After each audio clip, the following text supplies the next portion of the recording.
So our next speaker is a co-founder of EA Sweden and now head of operations and policy engagement at the Center for the Governance of AI. His talk recognizes that a transition to a world of advanced and transformative artificial intelligence comes with a tremendous set of potential benefits and also risks. The talk will focus on how we can ensure that this transition goes well. Welcome up on stage, Markus Anderljung.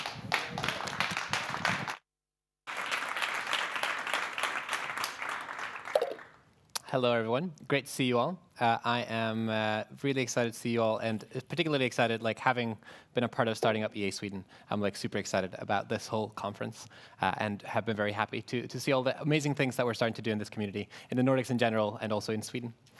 Cool. So I'm going to tell you a little bit about this sort of new thing that I'm working on over the past few months, which is AI governance. And so I'm currently working at something called the Center for the Governance of AI, which is part of the Future of Humanity Institute.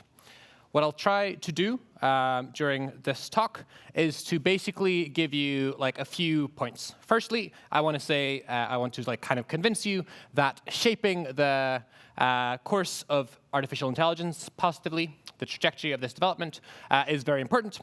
Secondly, I want to say that, therefore, working on AI governance turns out to be very important. Thirdly, I'll try to show you what kinds of work can be done in this space, and I'll exemplify that by some of the work that's done at the Center for the Governance of AI. And then lastly, I'll try to say a little bit about how you could contribute to this work. So we'll start with why you might want to shape the trajectory of artificial intelligence positively. So this is sort of one of the sort of first pieces of research that we were a part of producing a few years back, which is a work on something called the expert survey, is how people will often refer to it, and it looks at the opinions of sort of the experts in this field. So we went out and we asked sort of experts in machine learning at sort of the top conferences a bunch of things.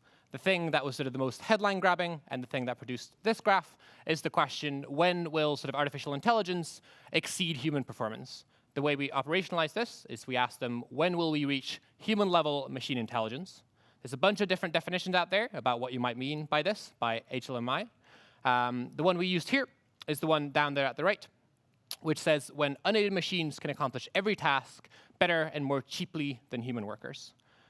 The idea there is once we reach that point, when we have human-level machine intelligence, things are going to get weird. The world is going to be very different at that point in time. And so knowing when that point in time arises is going to be very important to us when we want to figure out how we can shape the future positively. This shows you the results here. And there's a bunch of interesting things in this graph. I think one of them that I think is particularly useful to point out is you might see, hopefully at the back, you can see these really small gray lines. Can you see them at the back? Cool. That's us having taken out specific samples of specific individuals' answers. And the really funny thing there is that you see that they're wildly disparate, right? So you have some people who apparently believe that in about 10 years' time, there's 100% chance that we'll have reached human-level machine intelligence. While others, their responses kind of hug the x-axis down here and believe that basically there's a 0% chance that we'll reach human-level machine intelligence in the next 100 years. So there's a tremendous amount of disagreement here. Secondly, if you look at the aggregate, the interesting thing is that even these kinds of sort of experts who people quite often sort of think will be kind of pessimistic about how quickly the development in artificial intelligence will go, seem to give pretty high likelihoods to getting human-level machine intelligence sort of over the next coming few decades. So roughly, you have sort of the average estimate is sort of 50% chance in roughly 50 years. And if that's true, if these sort of machine learning researchers are sort of good forecasters here, there's a lot of reasons to believe that they're not. But if that's true, we have a cause area that really, really matters here. We want to figure out how to shape this technology in a good way. So another way to kind of put this point, another way that sort of these arguments will, the sort of shape that these arguments will usually take, is something along these lines. I'll just go through this quite quickly, because I think the most sort of important things I have to say are other stuff, but I think this is sort of useful context. So the way that I would think about why you might want to shape the trajectory of artificial intelligence positively is sort of one, we care about the future. The future seems to be very important. There's a lot of it. There are these arguments of sort of long-termism, etc., that I hope most of you in this room will have heard of. Secondly, it seems that there are some reasons to believe that artificial intelligence will be particularly important in how the future is shaped. I'll give maybe some reasons about that later. And then thirdly, we can sort of shape the development of artificial intelligence positively. Also seems to be important to get to this conclusion that this is an important cause area to work on. And this third point, hopefully you'll get some sense that we can do this by me exemplifying the kind of research that we're doing at the Center for the Governance of AI. And so sort of like to do with this sort of second point, i.e. that artificial intelligence will be important to how the future goes, there's a bunch of different arguments that people will bring up here. I'll just name kind of like 3 general categories. The first one is the one that I would expect most of you to have heard about the most, which is things to do with sort of the alignment problem and the control problem. These are the kinds of arguments that will have appeared in superintelligence. But we can also sort of think that there are other scenarios where shaping the technology is going to be very important. One general way in which people will sometimes do this is that they will just draw analogies to other technologies. So you'll say something like, well, electricity turned out to be very, very important to how the world shook out, how the world developed going forward. And there are good reasons to believe that artificial intelligence will be at least as impactful. And so therefore, I might want to work on this technology. And then sort of a third class of arguments that I think are also pretty good are basically just pointing to particular problems, particular risks that might pop up going forward. And so I've just put up some examples here. So for example, sort of the future of work. So if we start automating more and more tasks, how is that going to affect sort of the economy? How is that going to affect people's livelihoods, for example? Nuclear security is another one. So for example, there you might be interested in questions such as when artificial intelligence technology or sort of machine learning applications are starting to be used in nuclear security, how is that going to sort of affect the likelihood that we end up having nuclear war? And so here you might worry about things like if it turns out that we can sort of develop technologies that are better at sort of identifying where your enemy's sort of nuclear weapons are, for example, then that will have some pretty stark consequences on nuclear stability. So there's a bunch of different examples there, and I think that gives you some kind of sense of why this might be an important area. I think another way to view this, another sort of angle to view this that I often use, is to think about sort of the kinds of risks that we have from artificial intelligence. They seem to fall into roughly these 3 different buckets. So the first bucket is sort of accidents that people will often talk about. So accidents, sort of roughly one way to think about it is that people are like, they're doing things, they're developing systems with sort of good intentions. They're trying to solve some problem that's like reasonable to try to solve. But somehow a problem is caused, or somehow sort of you end up with some kind of risk. The extreme case of sort of accident risks that people will talk about will again be these sort of kinds of risks in superintelligence, where you have this superintelligent artificial general intelligence, and this system, you'll know the kind of problem where you try to tell it what to do, and it turns out that it's going to sort of do it in sort of the way a genie in sort of a story will fulfill your wish. But we also have a lot more sort of tangible kinds of ways in which this problem arises even today. So the sort of simplest cases of this are cases where, for example, you're trying to build a system that plays a game, for example. So the video that I have up there is from an early example of this from OpenAI, where they were developing a system that was going to play this game where you're basically like a little race boat. And you're supposed to go around a track, and you get a bunch of points if you win the game, or if you're sort of first to win the race. And so basically they were trying to figure out how to do this, and it seems like a sensible approach is you just take this agent and you ask it to like maximize the amount of points that it gets. And so they do this, but what ends up happening is that the machine kind of solves this problem in a way that gets it the most points, but it doesn't do what the engineers wanted it to do. So basically what it does is it finds that there are these green little dots up there, and when you grab one of those dots, you get some points. You get like 100 points. And so, but then it also turns out that these dots will like regenerate. And so basically what the sort of system ends up doing is it just goes round and round and picks up these dots over and over and over and over. And it turns out that this was the best way to like maximize its score. But it doesn't do at all what we were wanting the system to do. And we'll have like similar cases of this kind of type appear more and more going forward. As we like use these machine learning systems to do more and more sort of high impact, important things in our society. One example of that maybe we're seeing right now is sort of like content recommendation algorithms.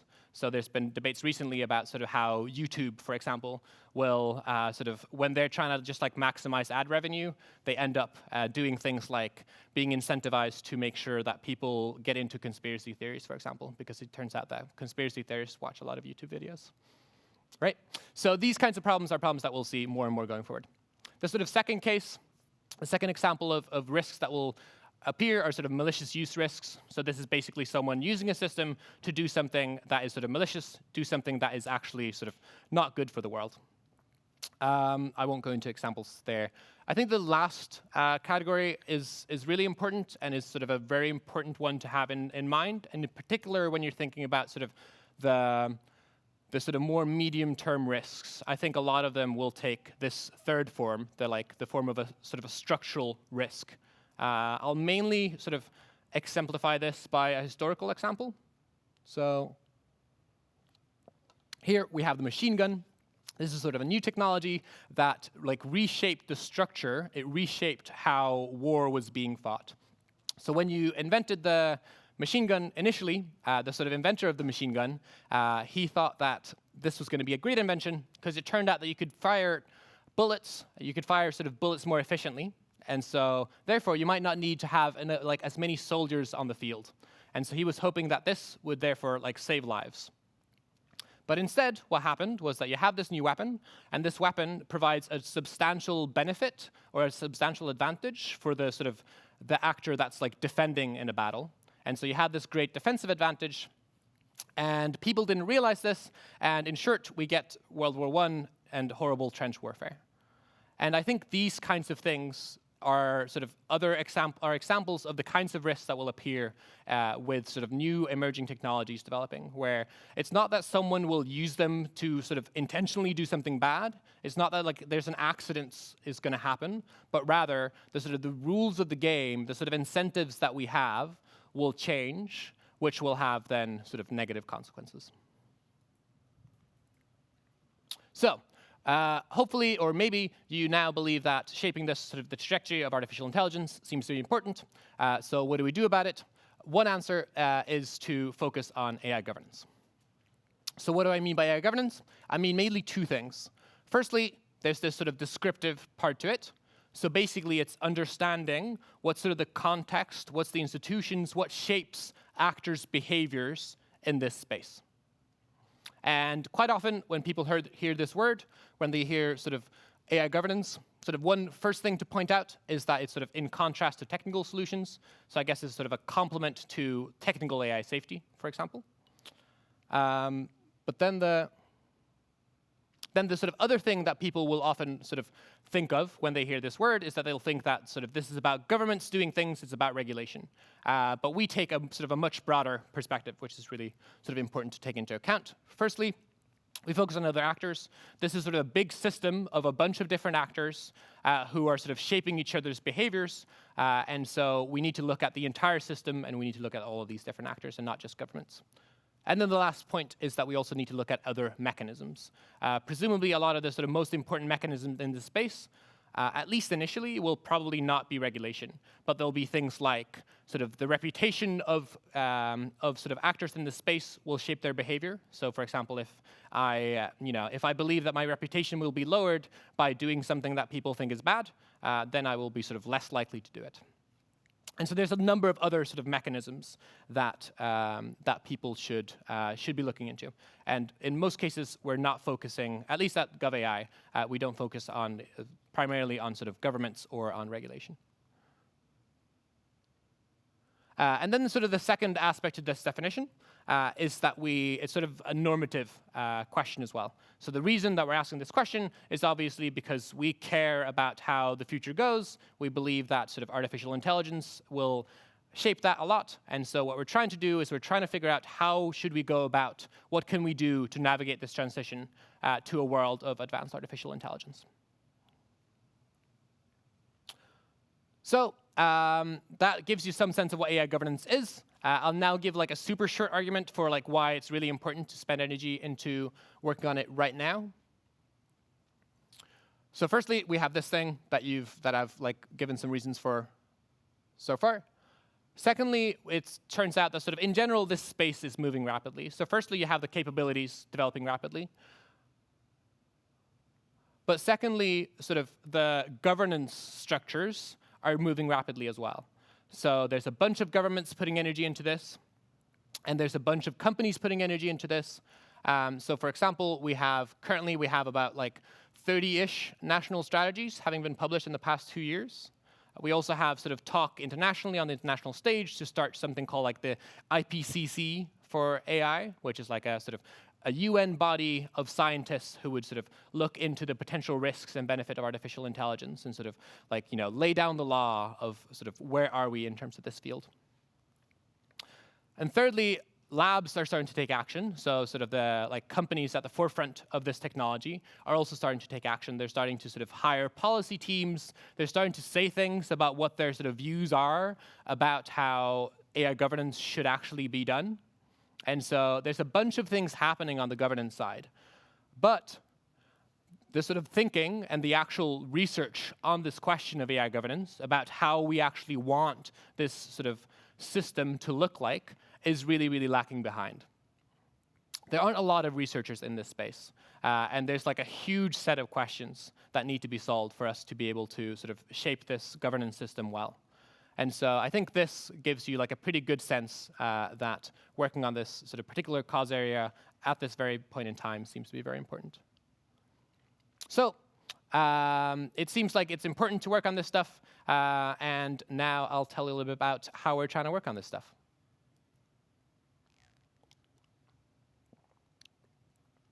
So one way that we sort of frame this research is primarily done in this research agenda. So this is sort of the like go-to document that I would point to you to if you're interested in like finding out more about this field. Basically, this is a structured list of like all of the questions that we want to answer. Maybe not exhaustively all the questions, but a bunch of the questions, and there's a lot of them, that we want to answer to figure out how to do AI governance well. They kind of split up into 4 different sections. So firstly, we have these questions of sort of the technical landscape.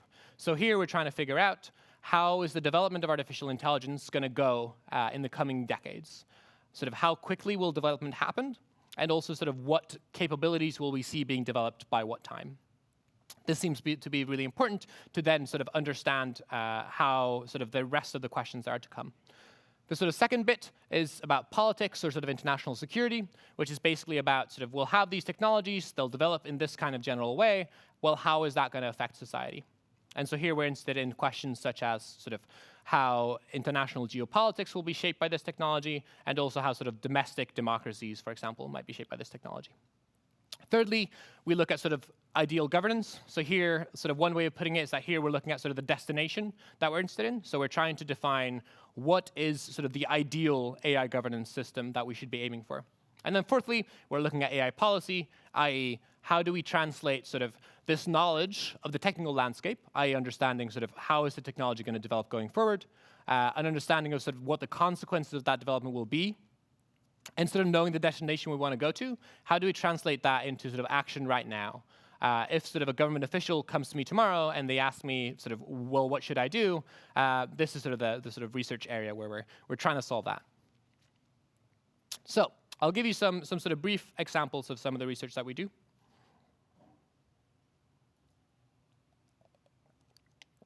On the sort of technical landscape side, I guess one sort of obvious example is the superintelligence book. But beyond this, we're also doing quite a bit of work into sort of understanding what's going on in sort of artificial intelligence in China. Jeff Ding, one of our researchers, has done a bunch of work on this. And here we're like primarily interested in questions such as sort of how good are the capabilities of sort of AI companies in China, and how will that sort of develop going forward? And also very interested in sort of national strategies in China of sort of what are sort of what is the Chinese government likely to be doing in this space going forward? We also do some work on the expert survey that I mentioned previously. Going forward, we'll sort of continue doing this work. So we're currently working on a new iteration of this.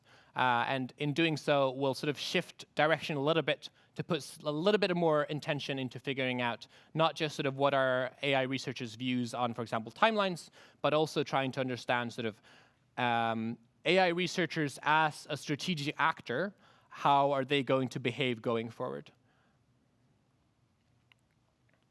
We then have a bunch of other things. Another sort of set of research that we're doing is to do with sort of looking at sort of a whole host of sort of case studies that we could be looking at. So, for example, we might be interested in how have previous sort of powerful technologies been sort of governed or have been attempted to be governed by the international community in the past. And so 2 interesting examples here. One on the left is to do with aviation. And so actually there was a point in time when people thought that, oh, like using aviation to bomb people seems really, really bad. And so we should figure out how can we govern this. And there was this time when people thought that, oh, okay, well, sort of pilots, for example, they seem to be a very internationalist community. You know, they don't necessarily care about nation borders. They like fly all the time. And so there was this belief that like maybe we could govern this technology. Maybe we could sort of avoid having this sort of situation where people will be, bombing each other. Turns out it didn't work out very well. But there seems to be some lessons here. And then on the right is an example from after World War II, when there started to be debates about how we could govern nuclear weapons. And so these are some pictures from a discussion of something called the Baruch Plan, where the US and the USSR were negotiating about potentially sort of, this was actually this was before the Soviet Union had developed nuclear weapons. And so there was this sort of brief moment in time in history where we could actually maybe have seen the case where nuclear weapons wouldn't proliferate to more than sort of the US.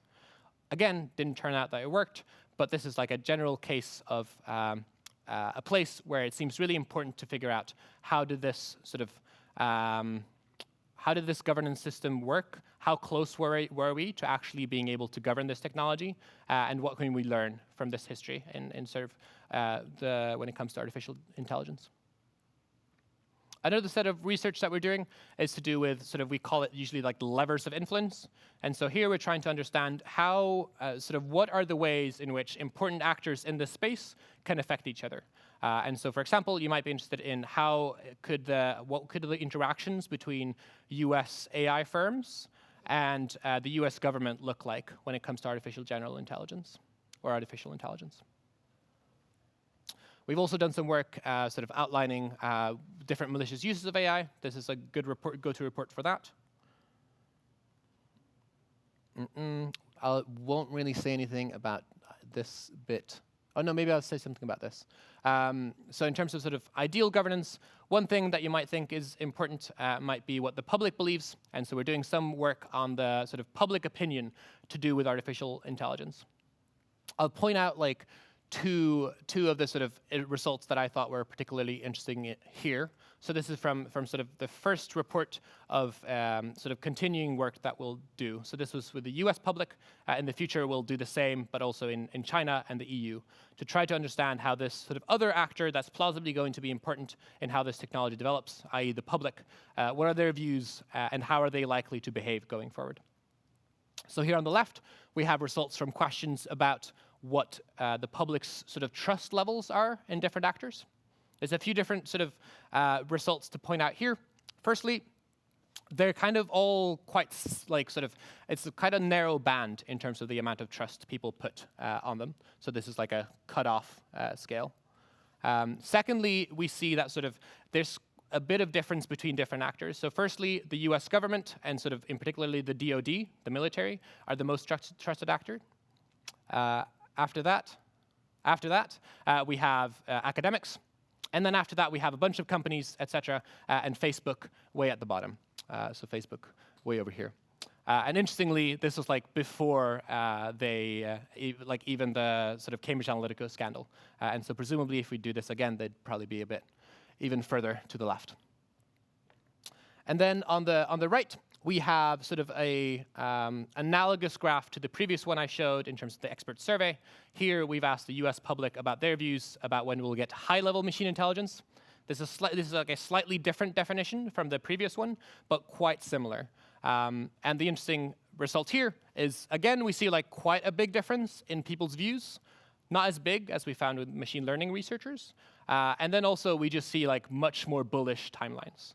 And so here, we see that sort of the 50% mark, like the 50% chance that we'll get high-level machine intelligence is in roughly 10 years, I think, which is quite soon. So the public seems to be very bullish on timelines, which seems like an important conclusion. When we come to policy, this is sort of where we're sort of starting to do more and more work.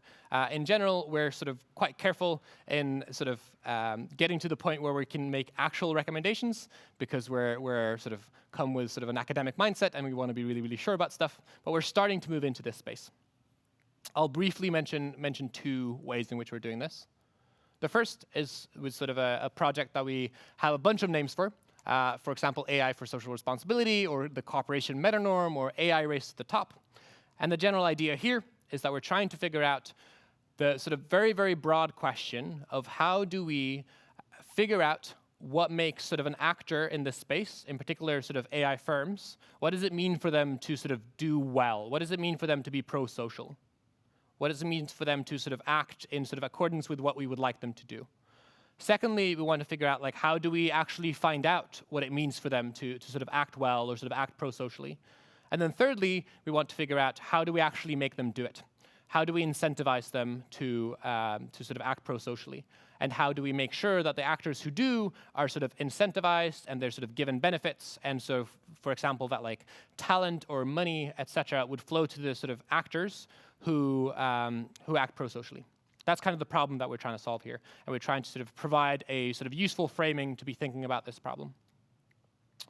Another policy piece of research that we're working on is to do with the windfall clause.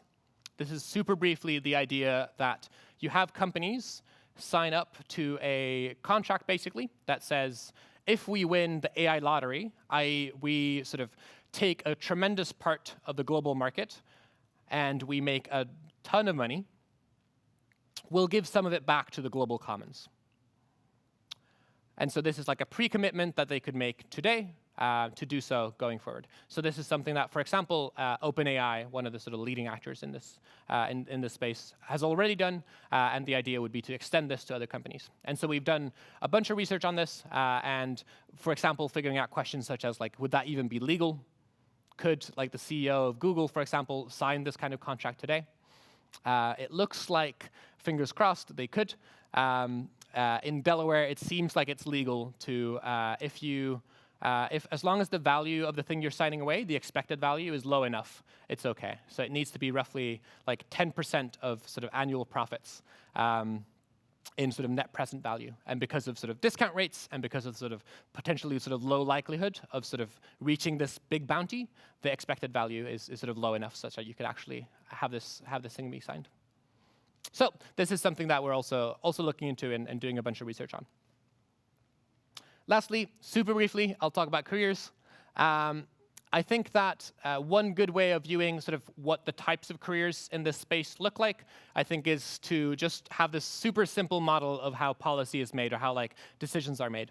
So firstly, we need to have some people who like produce knowledge. They like find out what would be good actions to take, or what is sort of good information to take actions based on.